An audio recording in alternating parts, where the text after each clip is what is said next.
हम लोगों का दायित्व है लोगों की सेवा करना। तो जो भी सरकार की तरफ से जो जरूरी कदम उठाना है हम सब वो लोग करते रहेंगे।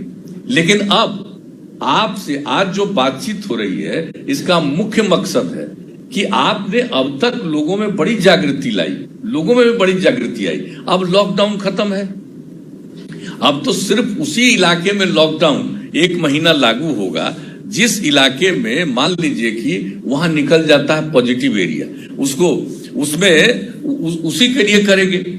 यानी जो उसको कहा जाएगा कंटेनमेंट जोन, यानी जिस इलाके में अगर अब कोई निकल आया, इस तरह की बीमारी आ गई, तो उस इलाके को बचाने के लिए और ज्यादा लोग इसके दुष्प्रभावित नहीं हो तो उस वहां पर एक कंटेनमेंट जोन बनाया जाएगा। यानी चारों तरफ से उनको घेर दिया जाएगा और वहां पर आने जाने में प्रतिबंध, जो जरूरी काम है खाने का सब सामान उनको मिलना चाहिए और अन्य जो आवश्यक काम है चिकित्सा वगैरह का वो होना चाहिए। और बाकी जैसे लॉकडाउन के समय में अन्य जगहों पर घर के बाहर नहीं निकलिए, तो सिर्फ कंटेनमेंट जोन में ये बात लागू होगा। तो उसके लिए भी हम लोगों का इंतजाम है। तो कंटेनमेंट जोन को छोड़ करके बाकी सब जगह अब आप देख रहे हैं एक्टिविटी कितनी है। हम लोग बार बार कह रहे हैं लोगों को कि भाई भीड़ मत लगाइए, सोशल डिस्टेंसिंग, एक दूसरे के बीच में दूरी रखिए। प्रधानमंत्री जी ने कहा 2 गज की दूरी रखो, तो 2 गज की दूरी रखने का इस पर ध्यान देना चाहिए। अब आजकल जब बंद हुआ है तो देख लीजिए कितनी बड़ी संख्या में लोग बहुत एक दूसरे के नजदीक आ रहे हैं। भाई इस पर ध्यान देना है, लोगों को सिखाना पड़ेगा।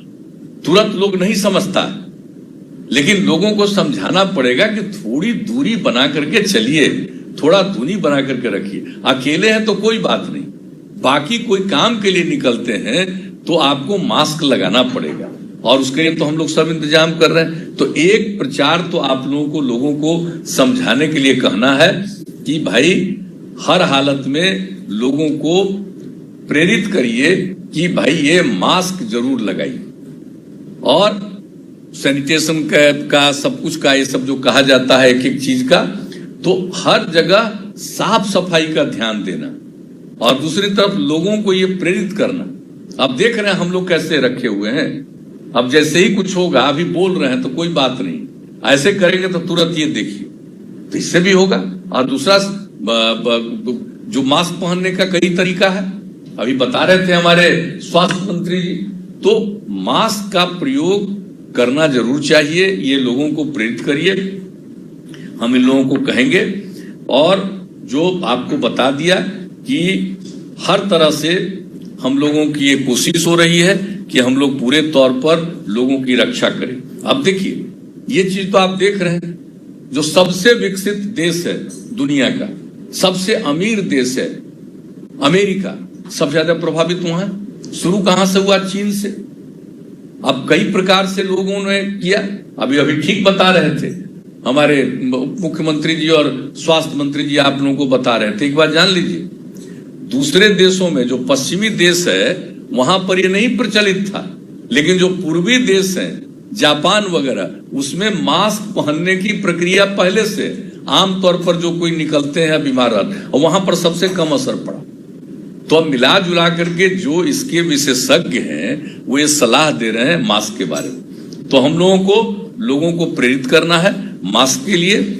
और दूसरी बात है कि हर तरह से ध्यान देना है, अगर थोड़ा भी किसी की तबीयत खराब है तो उन सब लोगों पर नजर रखनी है। तो जितने जनप्रतिनिधिगण है अगर देखे रहेंगे, हमारे यहाँ तो वैसे हम देख रहे हैं कि लोगों को काफी जागृति रही है, लेकिन जागृति तो है, लेकिन लोगों को जो अभी हम देख रहे हैं 2-3 दिन से जितनी भीड़ हो रही है, और 50-60% लोगों का ही मुझे कल आंकड़ा मिला है कि लोग मास्क पहने हुए। तो वो करना चाहिए और इससे बचने के लिए जरूरी है। और एक बात हम बता देते हैं, अभी हम लोगों के बिहार की स्थिति बेहतर है। अब एक जो पूरे विश्व में ये महामारी बन चुका है, अब तक विश्व के 215 देशों के 64,52,400 लोग संक्रमित हो चुके हैं और 3,82,480 लोगों की मृत्यु हो चुकी है पूरे दुनिया में। अब भारत में, अपने देश में अब तक 2,07,615 लोग प्रभावित हुए हैं और अब तक इसमें से 5,815 लोगों की मृत्यु हुई है। और बिहार में अब तक कुल 81,413 सैंपल्स की जांच की जा चुकी है और अब कोरोना पॉजिटिव मरीजों की संख्या बढ़कर के हो गई है 4,096। अभी जो देश में जैसी स्थिति उससे भी कम है, लेकिन बढ़ रहा है ना, ध्यान रखना, 4,096। और इसमें से अब तक 1,803 लोग स्वस्थ हो चुके हैं और अब तक कुल आज सुबह को लेकर के 25 लोगों की मृत्यु हुई है और अभी वर्तमान में लगभग 2,269 लोग एक्टिव हैं अभी। तो आप समझ लीजिए कि 3 मई के बाद जब बाहर से लोगों का आना शुरू हुआ है, तब उसके बाद बिहार में लौटने वाले लगभग 3,000 व्यक्ति कोरोना पॉजिटिव पाए गए। तब तो बड़ी संख्या में आए हैं। सबका तो आप इलाज कर नहीं सकिएगा, लेकिन नजर तो रखिएगा। आप जानते हैं शुरू में नहीं पता चलता है और कभी कभी जो क्वारंटाइन सेंटर में रहते हैं बाद में कुछ लक्षण दिखता है तो देखा जाता है कि पॉजिटिव निकले या अन्य जगहों पर। इसलिए हम लोगों को पूरे तौर पर नजर रखनी है। घर में भी रहेंगे तो हम लोगों ने कहा है कि उसके बारे में नियम बना दिया गया है और आप लोगों को भी। और हम तो ये भी कहेंगे कि भाई ग्रामीण चिकित्सक लोग भी हैं, उनका भी हम लोगों ने मदद किया था, ट्रेनिंग पहले कराया था। हम उनसे भी आग्रह करेंगे कि भाई नजर रखिए। गांव के लोग इलाज कराने के लिए आप ही के यहाँ चले जाते हैं, तो जो ग्रामीण चिकित्सक लोग हैं उन लोगों को भी ध्यान रखना चाहिए। वो जैसे ही देखते हैं अगर उनको कोई लक्षण दिखे तो तुरंत उनका जांच के लिए आप कहिए कि जांच करा लीजिए। तो हर किसी को, और जितने हमारे जनप्रतिनिधि हैं, अब हमारे बिहार के जनप्रतिनिधियों में कोई कमी नहीं है। हम जानते हैं आप लोगों में बहुत क्षमता है, हमको पूरा विश्वास है आप पर। आखिरकार बिहार में अगर हमने इन चीजों का सामना किया है तो इसमें आप सब लोगों की बहुत अच्छी भूमिका है। आपने भी इसके लिए जो काम किया उसी के चलते बिहार कम से कम प्रभावित रहा है। लेकिन आगे भी हम प्रभावित न हो, इसके लिए आवश्यक है आपको जागरूक रहना, आपको सजग रहना और लोगों को बताना है भाई डरो मत। ये तो आ गया है दुनिया भर में, डरने की कोई जरूरत नहीं है। सचेत रहना है, सजग रहना है। और सचेत और सजग रहने में क्या है भाई, कि अगर किसी प्रकार की भी उसको लक्षण मिलता है तो उसकी जांच करा लेना चाहिए। अन्य प्रकार की एक बात का ध्यान रखिए, हम लोगों को रखना है, वो ये है कि ये जो होता है ये संक्रमण, तो आप देखिएगा कि इसमें देखा जाता है कि बहुत लोगों का होता है, पॉजिटिव निकल आता है, कुछ पता नहीं चलता। जिनको बताया गया आपको कि हम लोगों ने आइसोलेशन सेंटर में उनको रखा और उनको कुछ नहीं पता चलता और अपने आप ठीक हो जाते हैं। लेकिन जो देखा ये जा रहा है कि अगर कोई स्वस्थ है तो उसको अगर हुआ भी तो जल्दी से जल्दी वो ठीक हो जाता है। लेकिन उसके चलते अगर कोई अस्वस्थ लोग सामने आ गया, उम्र वाले लोग आ गए, 65 साल से अधिक उम्र वाले, या मान लीजिए कि गर्भवती महिला है, या 10 साल से कम उम्र के बच्चे हैं, बच्चियां हैं, या अन्य प्रकार की बीमारियों से ग्रस्त हैं, ये 4 इसका ध्यान रखना है।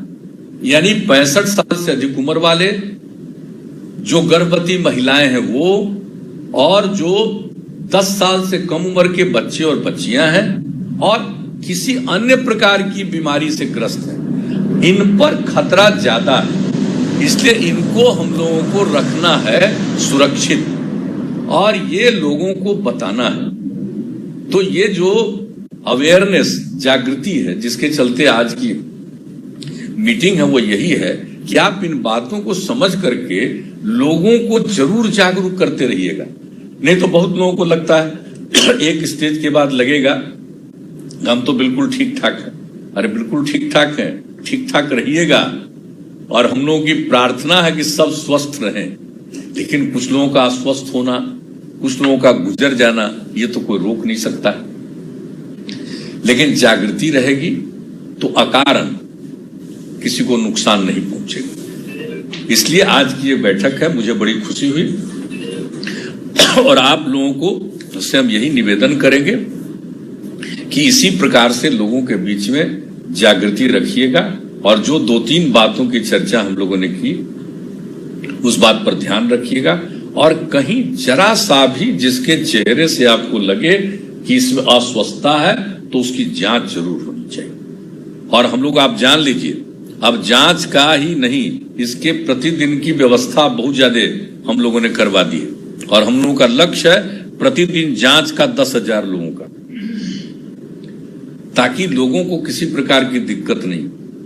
और जब जांच हो जाएगी तो उस पर सारी कार्रवाई आगे की हो सकती है। और अन्य प्रकार से भी अस्वस्थ लोग, अब लॉकडाउन खत्म हुआ और अस्पताल वगैरह की शुरुआत की जा रही है, तो एक जागृति यह भी है कि जिनको किसी अन्य प्रकार की बीमारी है तो उनको भी इलाज वगैरह जरूर करवाइए। इसलिए ग्रामीण क्षेत्रों में जो ग्रामीण चिकित्सक हैं, उनसे हम विशेष आग्रह आज कर रहे हैं कि भाई, आपके यहां तो गांव का लोग चला जाता है, आपको डिग्री नहीं है, लेकिन लोग आप पर भरोसा करता है, आपके यहां चला जाता है। और बीच में हम लोगों ने, राज्य सरकार ने काम किया, ट्रेनिंग भी आप लोगों की दी है। तो हम दोबारा इस बात को कहना चाहते हैं, यह आपका फर्ज बनता है, यह आपका दायित्व है, और सच पूछिए तो यह आपका धर्म है कि अगर लोग आपके पास आ रहे हैं, किसी अन्य प्रकार का लक्षण दिखता है, तो उनको अन्य प्रकार का जांच भी करवाइए। और इस तरह से सब लोग सजग रहेंगे, सारे जनप्रतिनिधि, सभी सक्रिय लोग अगर सक्रिय रहेंगे तो मेरे हिसाब से ये खतरा बढ़ेगा ज्यादा नहीं, और धीरे धीरे इस खतरे से हमें मुक्ति मिलेगी। कई प्रकार के विशेषज्ञ कह रहे हैं कि अभी बढ़ेगा, तब तो कोई जानता नहीं है। अब उसके बारे में हम लोगों को कोई भयभीत होने की तो जरूरत है नहीं, सिर्फ सचेत रहना है, कोई जान नहीं।